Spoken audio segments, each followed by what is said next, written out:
Now we're going to discuss dividing fractions. And dividing fractions is, we say it's like multiplying by the reciprocal. By the way, some of the students wrote that they find it difficult with online learning that you can't see the professor. So here I am, that's me right there.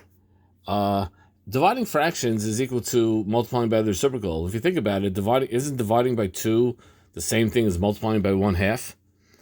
I agree. That's what I think. Well, what do I know? I do know. Well, I don't know what I know. But let's look at some other stuff that we might know.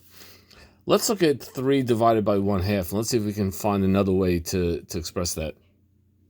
Well, 3 divided by 1/2 means how many times does 1/2 go into 3, or how many halves go into 3? Well, I cut up each of those little bricks. There are 3 bricks there that represents 3, and I cut each one into half bricks. And how many half bricks are there in the 3 bricks? Well, we can see very easily there are 6.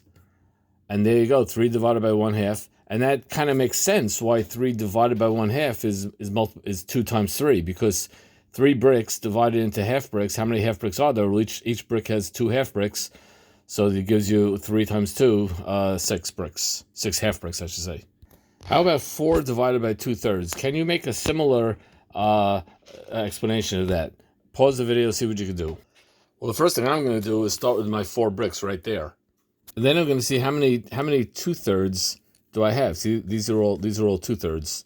2/3, 2/3, 2/3, 2/3, 2/3, 2/3. How many of these groups of 2/3 are there? Well, there are 6 of them.